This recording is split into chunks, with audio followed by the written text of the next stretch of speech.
വൈകിട്ട് ചായയുടെ ഒപ്പം കഴിക്കാൻ പറ്റിയ നല്ലൊരു അടിപൊളി സ്നാക്ക് ഉണ്ടാക്കിയാലോ. കോളിഫ്ലവർ ആദ്യം തന്നെ ക്ലീൻ ചെയ്ത് മഞ്ഞപ്പൊടി വെള്ളത്തിൽ കുറച്ച് നേരം ഇട്ട് വെക്കാം.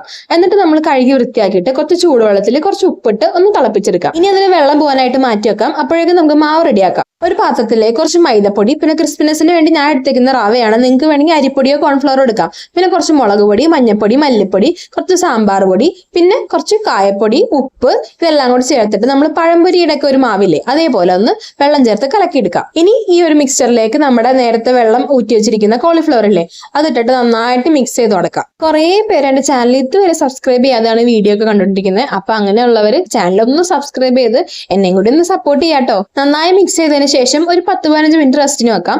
ഇനി ഒരു പാനിലേക്ക് എണ്ണ ഒഴിച്ച് എണ്ണ ചൂടായി വരുമ്പോൾ കുറച്ച് കറിവേപ്പില ഇട്ട് കൊടുക്കാം. എന്നിട്ട് നമ്മുടെ മിക്സ് ചെയ്ത് വെച്ചിരിക്കുന്ന കോളിഫ്ലവർ ഇല്ലേ അത് നമുക്ക് ഇങ്ങനെ ഓരോന്നായിട്ട് ഇട്ട് കൊടുക്കാം. അല്ലെങ്കിൽ ചിലപ്പോൾ ഒട്ടി പിടിക്കാനും ചാൻസ് ഉണ്ട്. അങ്ങനെ ഒട്ടി പിടിച്ചെന്ന് പറഞ്ഞാൽ പ്രത്യേകിച്ച് കുഴപ്പമൊന്നുമില്ല. മറിച്ചിടാൻ നേരത്തെ കുറച്ച് ബുദ്ധിമുട്ടുണ്ടാവുന്നുള്ളൂ. പിന്നെ അത് ക്രിസ്പി ആയി വരുന്നവരെ തിരിച്ചും മറിച്ചിട്ട് നമുക്ക് നന്നായിട്ട് ഫ്രൈ ചെയ്തെടുക്കാം. ഹൈ ഫ്ലെയിമിൽ വെച്ച് എണ്ണ ചൂടായി കഴിഞ്ഞിട്ട് മാത്രം കോളിഫ്ലവർ ഇട്ട് കൊടുക്കാൻ പാടുള്ളൂ. അതിനുശേഷം നമ്മൾ മീഡിയം ഫ്ലെയിമിൽ വെച്ചിട്ടാണ് ഇത് വേവിച്ചെടുക്കാൻ. ഒരിക്കലും ലോ ഫ്ലെയിമിൽ ഇട്ട് വേവിക്കരുത്. അതേപോലെ ഹൈ ഫ്ലെയിമിൽ ഒരു 2-3 തവണ തിരിച്ചും മറിച്ചിട്ട് വേവിച്ച് കഴിഞ്ഞാൽ നമ്മുടെ നല്ല ക്രിസ്പി കോളിഫ്ലവർ ഫ്രൈ ഇവിടെ റെഡിയാവും. ടൊമാറ്റോ സോസ് ഉണ്ടെങ്കിൽ അതിന്റെ ഒപ്പം കൂട്ടി കഴിക്കാൻ നല്ല ടേസ്റ്റ് ആണ്. ഇനി അതില്ലാന്നുള്ളത് ആരും വിഷമിക്കേണ്ട, ഇത് വെറുതെ പറക്കി തിന്നാണ് നല്ല ടേസ്റ്റ് ആണ്. അപ്പൊ എല്ലാവരും ചാനൽ സബ്സ്ക്രൈബ് ചെയ്യുക. അതേപോലെ തന്നെ ഈ റെസിപ്പി ട്രൈ ചെയ്ത് നോക്കിയിട്ട് നിങ്ങളുടെ അഭിപ്രായങ്ങൾ കമന്റ് ബോക്സിൽ അറിയിക്കുക. പുതിയൊരു വീഡിയോ ആയിട്ട് പിന്നെ വരാം. Tata, bye bye.